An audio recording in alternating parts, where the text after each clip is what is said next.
Welcome to Menkuare's Funerary Complex.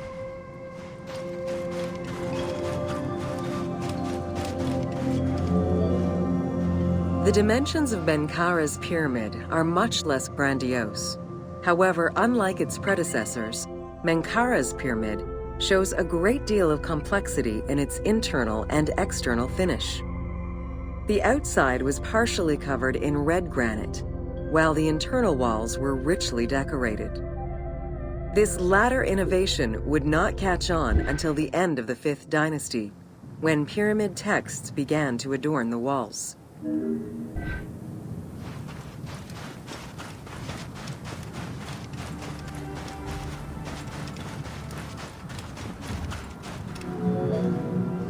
Menkuare's pyramid contains 2 sloping passages, both located in the northern side of the structure. The upper one was abandoned during the construction phase, whereas the lower one, slightly above the base of the monument, constitutes the real entrance. The lower passage leads to a first room, which, for the first time since the reign of Acer, is decorated with engraved false doors.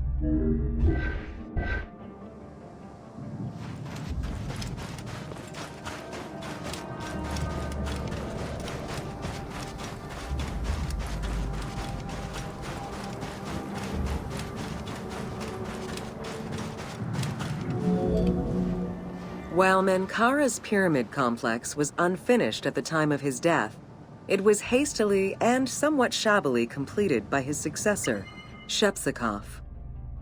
Even so, this funerary structure marks a watershed in the history of this kind of monument. From then onwards, the pyramid shrank, whereas the mortuary temple expanded both in its quantitative and qualitative aspects. Of particular note, it is within Menkuare's mortuary temple that one can find the heaviest block of limestone ever used for a pyramid complex, weighing in at over 200 tons.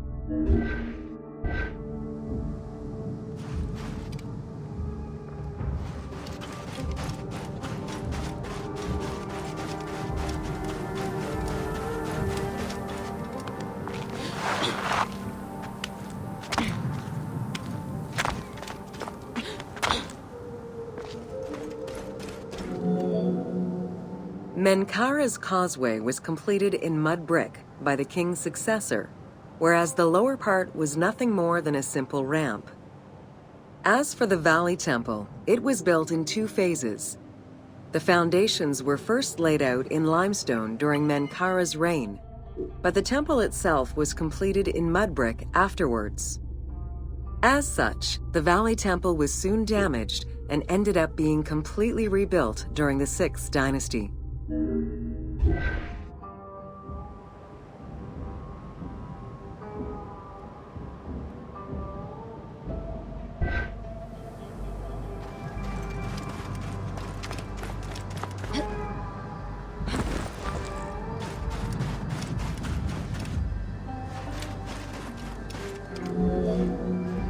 Three small structures, referred to as Menkuare's Queen's Pyramids, were erected along the southern side of the main pyramid.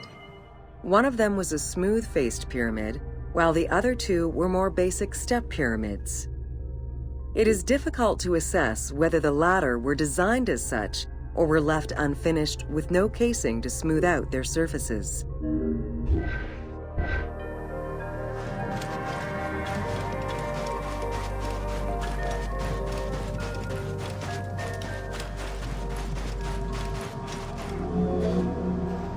The easternmost pyramid was built with the traditional rooms and corridors found within a satellite pyramid meant to house the king's ka.